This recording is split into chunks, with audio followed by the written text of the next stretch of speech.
Assalamualaikum warahmatullahi wabarakatuh. Halo, selamat siang menjelang sore teman-teman semua.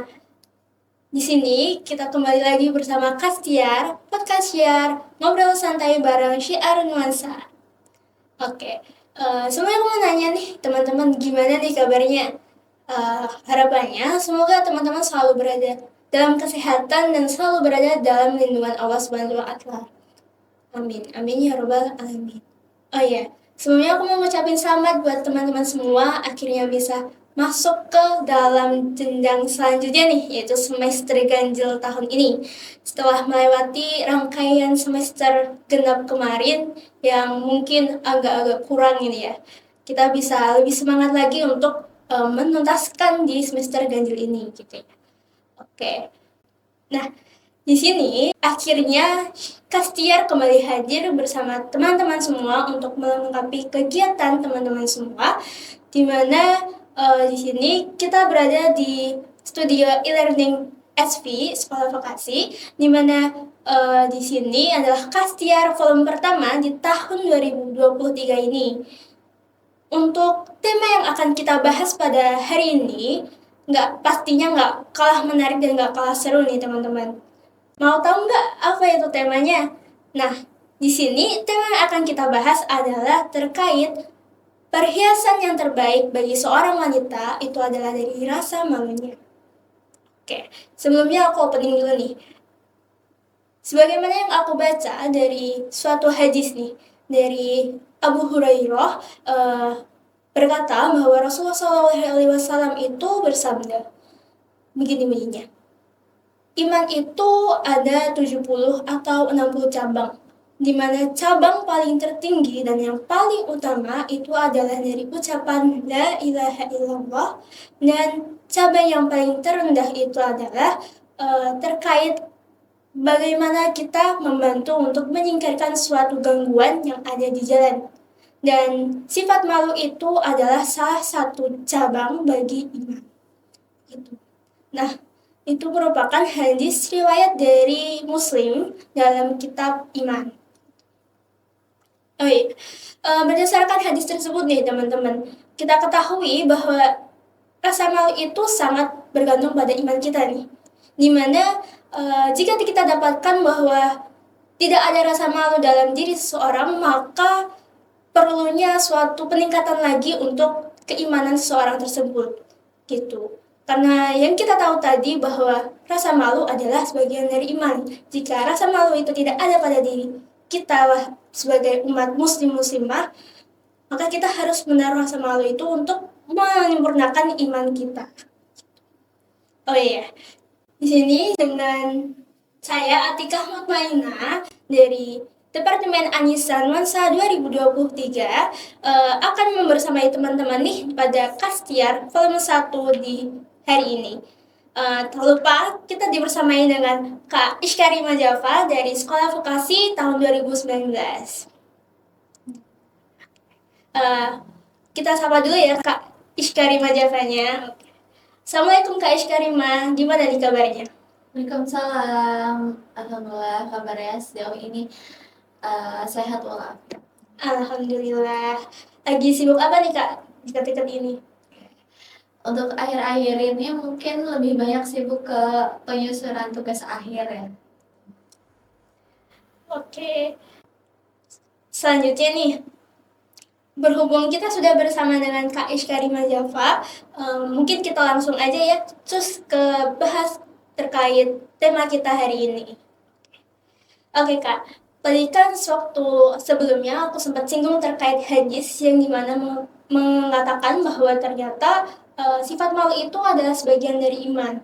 Nah, menurut Kak Ishkarima nih, apa sih yang dimaksud sifat malu dalam kategori tersebut, dan sifat malu itu sama nggak sih sama sifat malu yang kita tahu?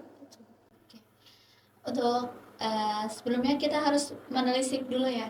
Malu ini secara harfiah atau secara bahasa itu diartikan sebagai penuh sopan santun gitu, tutur kata yang baik gitu. Secara syar'i diartikan sebagai sifat yang diberikan oleh Allah Subhanahu wa taala kepada hambanya gitu secara naluriah atau yang kita dapatkan dari lahir gitu ya. Dimana sifat itu akan membersamai kita dan menjadi pegangan gitu untuk kita senantiasa berbuat baik dan menjauhi larangan-larangannya. Oke, berarti sifat malu itu adalah suatu hal yang dapat melindungi kita dari berbagai hal yang lain gitu ya, yang mungkin akan terjadi, dan sifat malu adalah bentuk dari kesopanan gitu ya Kak. Oke, selanjutnya aku ingin tanya nih Kak, kira-kira nih gimana sih cara kita buat menerapkan rasa malu itu dalam keseharian kita? Gimana juga rasa malu yang telah diterapkan nih dari para sahabiah-sahabiah di kehidupan sehariannya gitu. Kita bisa meneladani rasa malu itu sendiri dari Rasulullah SAW, di mana disebutkan dalam suatu hadis itu bahwasanya Rasulullah SAW lebih pemalu dari gadis pinggitan gitu ya. Seperti yang kita tahu, gadis pinggitan zaman dulu itu nggak kayak sekarang ya. Mungkin sekarang lebih berkurang nih rasa malunya gitu. Itu aja Rasulullah lebih pemalu daripada gadis pinggitan gitu ya. Terus ada ibunda Aisyah radhiyallahu anha, di mana beliau itu pemalu gitu ya, sampai dapat panggilan kesayangan ya Humairah gitu, mukanya yang kemerah-merahan gitu. Terus ada juga nih Ummu Salamah gitu, ketika beliau menanyakan suatu hal yang tabu gitu ke Rasulullah gitu tentang mimpi basah gitu. Itu kan suatu hal yang tabu dan kita kayak gimana ya malunya seorang perempuan menanyakan hal tersebut ke laki-laki gitu. Dan di sini tuh Rasulullah gitu. Tapi kan kita tidak apa ya? Kita harus mengesampingkan dulu rasa malu itu ketika kita ingin mendapatkan suatu kebenaran gitu, suatu kebaikan, yakni fikih dari mimpi basah itu sendiri. Jadi dari cuplikan yang telah diterapkan oleh sahabat-sahabat Rasulullah juga, bahwa rasa malu yang diterapkan itu pastinya terkait apa-apa yang emang harus kita sampaikan kebenarannya dan apa yang harus kita tahu kebenarannya gitu ya. Nah, selanjutnya nih, menurut Kak Isi itu pandangan terkait rasa malu yang ada pada perempuan muslimah zaman ini nih, zaman sekarang ini, itu udah termasuk yang diterapkan secara baik atau masih belum ini Kak? Kalau kita lihat nih dari keterwakilan wanita ya, dalam hal ini wanita di DPR nih sebagai dalam sarana untuk menyampaikan suatu pendapat dari masyarakatnya gitu ya, itu tuh terhitung sekarang sampai 2014 itu ada 18%, di mana 18% itu sudah terjadi peningkatan nih dari tahun sebelumnya. Sampai 2009 itu baru 11, gitu loh. Itu keterwakilan perempuan dalam DPR itu sendiri. Cuman kalau misalkan muslimah itu kan berarti persentasenya lebih kurang lagi daripada itu. Padahal 18% itu angkanya di bawah dari angka yang seharusnya, yakni 30%. Nah, itu penerapannya rasa malu itu sendiri dalam menyampaikan pendapat ya, menyampaikan kebenaran itu. Sebenarnya kalau misalkan tapi zaman sekarang itu kan lebih ke ditanamkannya kita tuh nggak boleh malu nih untuk show off diri kita gitu, memaksimalkan potensi-potensi yang ada dari kita gitu. Misalkan kayak menyampaikan di depan umum atau mungkin yang lain. Dan terkait permasalahan itu ya berarti Kak, masih belum baik atau mungkin masih setengahnya gitu, belum seutuhnya telah diterapkan oleh teman-teman kita para muslimah, termasuk saya sendiri mungkin ya. Oke. Oh ya. Berdasarkan hal tersebut nih Kak, sebenarnya kan kita berarti perlu ya rasa peduli terhadap rasa malu yang kita miliki gitu ya Kak. Nah, menurut pendapat saya nih terkait rasa peduli yang dimiliki terkait untuk rasa malu bagi para muslimah itu tuh bagaimana nih? Apakah sebenarnya tuh masih ada yang peduli atau emang fix kayak nggak peduli ah bodo amat gitu? Kalau awareness kita nih wanita terhadap rasa malu yang seharusnya kita punya gitu ya, dimana Islam tuh melihat bahwasanya rasa malu itu menjadi mahkota bagi perempuan gitu, bagi muslimah, dimana semakin kita malu gitu ya, kayak awalnya nih kita sebagai putri gitu ya punya mahkota rasa malu itu sendiri, semakin kita malu tuh kayak jadi naik level nih ke kayak ratu gitu. Cuman kan untuk kepedulian kita gitu ya, itu kan seharusnya kita implementasikan gitu, dimana malu itu eh, digunakan sebagai rem atau batasan-batasan kita dalam melakukan suatu hal. Terlebih ketika misalkan nih kita mepet-mepet mau terjerumus ke dalam suatu dosa gitu ya, kan kita harus malu nih, malu kepada zat yang menciptakan kita gitu loh. Gimana kalau misalkan Allah tuh ngeliat kita gitu. Diceritakan bahwasanya pernah nih seorang guru ya menyuruh ngasih PR ke murid-muridnya, kalau setiap orang tuh diminta untuk membeli ayam dan diperintahkan untuk menyembelih tanpa dengan syarat nggak diketahui oleh siapapun gitu kan. Nah, keesokan harinya itu ditanyain tuh PR-nya kemarin gimana, dan semua orang di situ tuh telah menyelesaikan tugasnya kecuali satu orang tuh. Tanyalah sama gurunya ini yang udah yang beli itu ya, kamu nyembelih di mana gitu. Yang ada tuh yang menyembelih di dalam kamar, di gunung, terus di goa, yang mereka pikir di situ tuh nggak ada yang mengetahui siapapun gitu. Dan ada murid yang dia masih membawa ayam yang utuh gitu, terus ditanyalah sama murid, ini kenapa kamu coba ceritakan kenapa kamu belum menyelesaikan tugas dari saya gitu kan.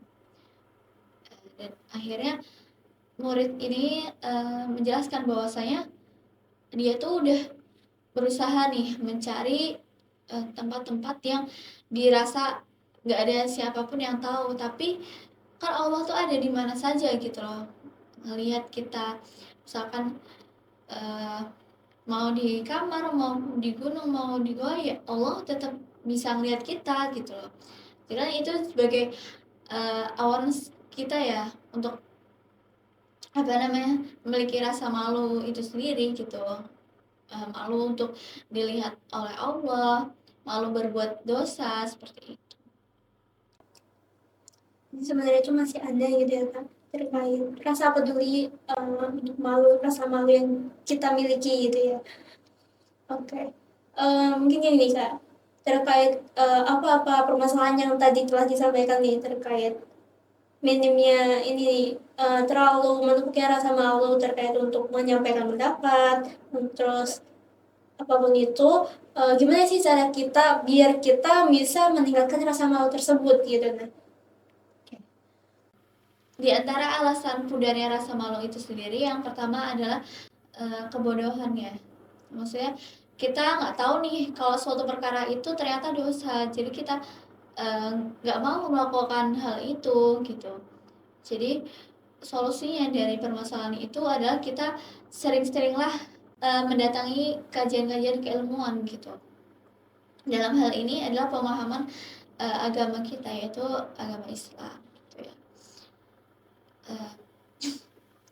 Terus yang kedua itu karena adanya karena dia tuh terbiasa melakukan dosa itu gitu ya. Jadi itu semacam habit gitu. Jadi orang itu nggak ngerasa malu kalau misalkan dia tuh berbuat dosa tersebut gitu ya. Jadi kalau misalkan ditambah lagi dengan lingkungan-lingkungan yang mendorong kita untuk memupuk habit-habit buruk itu gitu.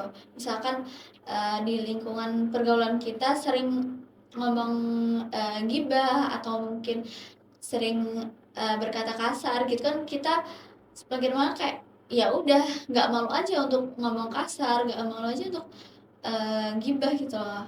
Padahal kan itu sebenarnya sama-sama kita berbuat dosa gitu ya. Jadi faktor lingkungan juga ya kak ya. Nah teman-teman, akhirnya kita tahu nih bagaimana sih cara kita untuk memperbaiki rasa malu kita. Yang pertama, yang paling utama itu adalah dari kita untuk meningkatkan rasa pemahaman kita terkait agama kita sendiri, itu Islam, yang dimana kita harus benar-benar memahami apa-apa saja sih yang diperbolehkan oleh agama kita dan apa-apa saja yang tidak diperbolehkan. Itu juga menjadi salah satu faktor untuk menciptakan peningkatan rasa malu pada diri kita sendiri. Dan yang kedua, dan ini emang paling sering dihadapi sih ya, itu dari lingkungan kita. Kita tuh harus pandai untuk mencari lingkungan yang dimana dia nggak hanya mendorong kita untuk mengambil pengalaman dan nggak hanya mendorong kita untuk mengambil pengetahuan dari segi hal tersebut saja, namun lingkungan yang kita perlu ambil ini, yang perlu kita dekati ini, itu adalah dari lingkungan yang dimana bisa mendorong kita untuk menjaga rasa malu kita, gitu ya kak. Oke, nah berdasarkan cara-cara tersebut nih teman-teman, kan nggak terlalu banyak ya, intinya di situ dah. Dan itu bisa kita terapkan ya teman-teman di dalam keseharian kita. Yuk kita mulai terapkan cara-cara tersebut di keseharian kita. Kita mulai ikut kajian, kita mulai mencari lingkungan yang baik. Bukan hanya lingkungan yang baik aja, kita bisa juga menjadi lingkungan yang baik untuk teman kita juga nih teman-teman. Nah, di sini mari kita coba benahi lagi terkait apa-apa rasa malu yang mungkin kita rasa emang masih kurang nih terkait menggunakan cara-cara tersebut gitu. Nah, berdasarkan hal tersebut nih, untuk apa sih sebenarnya kita perlu meningkatkan rasa malu itu? Yang pastinya bukan hanya sekadar untuk meningkatkan rasa iman kita, tapi juga memberikan suatu tameng bagi kita juga sebagai pelindung kita untuk sesuatu yang mungkin saja sesuatu yang buruk yang mungkin saja bisa juga terjadi pada kita, gitu teman-teman. Sebenarnya menurut saya sih terkait fenomena yang terjadi atau permasalahan terkait rasa malu di sekeliling itu apa aja sih? Kalau fenomena yang ada di sekitar kita itu kan banyak ya, maksudnya dia kan tadi nih malu karena dia insecure parasnya gitu ya. Itu kan kita nggak boleh nih. Kita udah dikasih sama Allah sebaik-baiknya bentuk gitu ya, udah dihadirkan kayak gini. Terus kenapa kita komplain gitu loh ke Allah? Itu kan sebenarnya nggak boleh kan. Terus kita juga nggak boleh merubah ciptaannya, kayak misalkan sulam alis ataupun misalkan behel karena estetika gitu kan diharamkan ya dalam Islam, sunato gitu-gitu. Sebenarnya aku juga banyak sih terkait permasalahan rasa malu tuh. Kemarin sempat aku ini sih singgung, itu ada dari beberapa sisi. Yang pertama dari tutur kata itu tuh bisa jadi karena ini ya pasti nemuin inilah apa dimana mereka tuh dari kita tuh kayak karena ya faktor lingkungan itu sih, dimana lingkungannya itu kata kasar itu kayak udah biasa, jadi kita ikut kesana juga. Jadi ya kayak seakan-akan tuh ngerasanya kalau misalnya kita nggak kayak gitu, ntar kita bakal disungkanin dan kita pasti ngerasa nggak enak ya kalau disungkanin gitu ya kayak. Dan itu kayak ya udah ikutin alur aja udah gitu kan. Padahal sebenarnya nggak baik juga kan, itu malah mengurangi rasa malu kita gitu kan, terkait apa yang sebenarnya nggak boleh dilakukan gitu kan, tapi tetap kita lakukan gitu. Itu kan sebagai konsekuensi dari misalkan kita masuk ke dalam suatu pergaulan itu ya, antara pilihan kita tuh diwarnai atau terwarnai gitu, antara kita di situ membawa hal kebaikan atau mungkin kita yang larut nih dalam pergaulan itu gitu. Ya kan nggak semuanya mungkin negatif ya, mungkin ada positifnya, atau kalau misalkan eh, sering main sama mereka atau mungkin mereka bisa diajak diskusi tapi bukan ke agama gitu ya. Nah kan kita sendiri nih yang harus ngajakin mereka ke dalam kebaikan-kebaikan itu. Misalkan kita sering nge-share broadcastan kajian atau mungkin kita ajak uh, ke kajian maskam, atau kita share-share link. Sekarang kan banyak ya, kalau misalnya di YouTube atau di platform podcast mana aja kan juga ada gitu loh, juga banyak gitu loh, Spotify gitu-gitu kan. Itu lebih ke kitanya aja gitu yang ngatur terkait pembatasannya gitu. Iya. Batasan pertemanan, jadi nggak melulu kita yang ikut, tapi ya kalau bisa kita juga bisa ngajak mereka ke dalam lingkungan yang kita rasa kita baik gitu, kita rasa bisa memperbaiki diri mereka juga. Sebenarnya juga ada lagi sih Kak, terkait ini nih, pakaian nih yang paling umum sih. Sebenarnya sempat dibahas juga di kajian kemuslimahan yang kemarin aku adakan juga di Anisan Masa Adakan. Kita tuh ngambil topik terkait ini sih, ya pakaian gitu.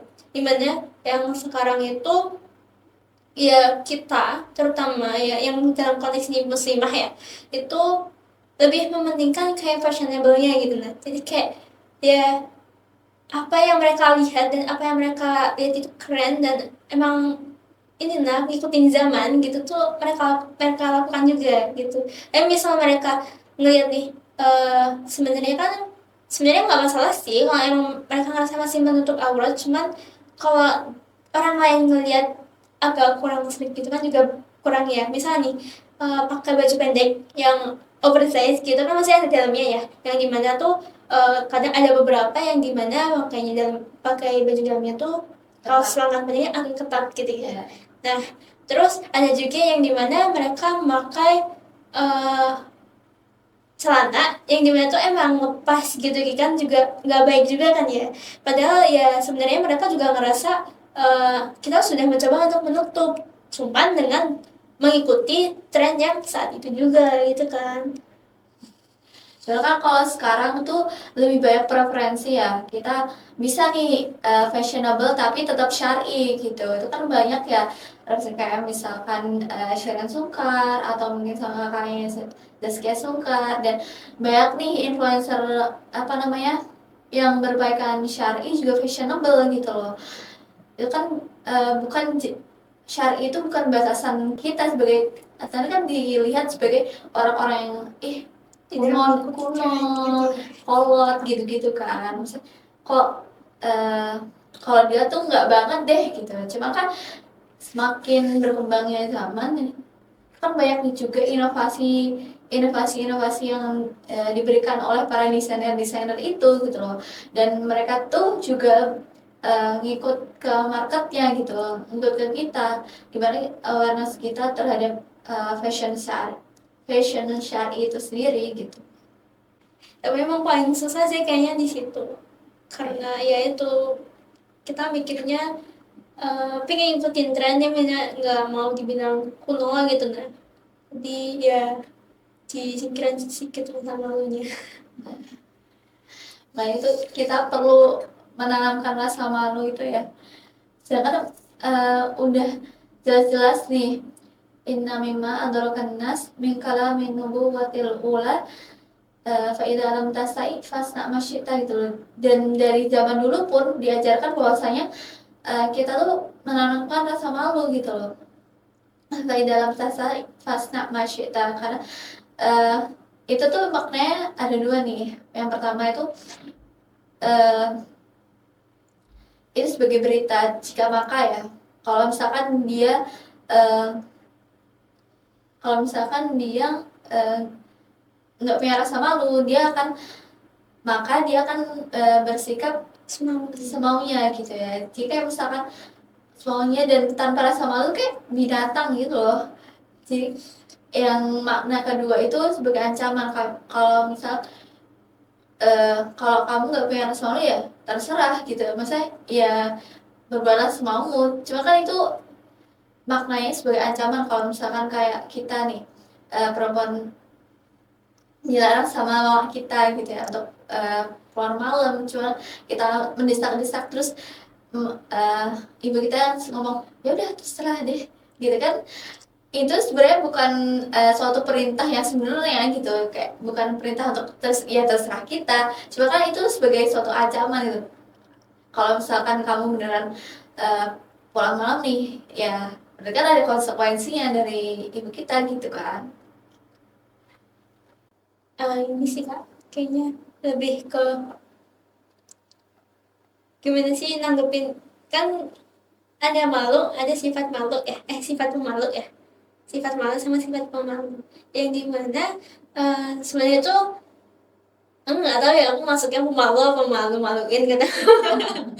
Nah itu tuh aku seakan-akan kayak ngerasa gini, sebenarnya tuh nggak mau malu terhadap apa, misal nih kayak ya kita kenal seorang dan kita emang suka gitu, tapi kan pasti kalau misalnya disanjung gitu kan pasti ada rasa malu ya, malu dikit gitu. Nah pasti ya walaupun sanjungnya mungkin kayak lebih ke apa, godaan gitu. Nah itu tuh pasti kan sebenarnya kan kita harusnya nggak boleh malu ya terkait gitu, dan kalau bisa kita lebih ke mengingatkan ke mereka untuk jangan kayak gitu kan.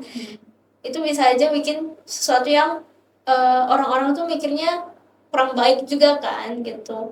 Nah itu menurut Kaishi nih gimana caranya biar kita tuh nggak secara refleks buat malu akan hal itu. Jadi kayak orang yang punya sifat pemalu itu kan pasti misal disanjung dikit kan kayak malu gitu ya, entah itu sebenarnya dalam bentuk godaan atau apa, itu pasti ada rasa malunya gitu ya, gitu kan.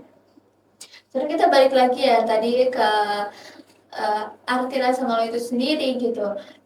Kan rasa malu itu kita miliki secara naluri ya gitu, secara ya Allah tuh ngasih itu dari kita lahir gitu ya, mau apapun ya kita sebenarnya punya rasa malu itu gitu.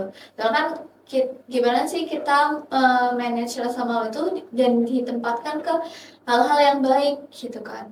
Kalau misalnya kayak gitu ya mungkin respon pertama kita ya malunya ditahan aja gitu loh, walaupun ya maksudnya malu kucing atau gimana, cuman respon yang ditampilkan itu jangan sampai yang menimbulkan fitnah tadi gitu loh.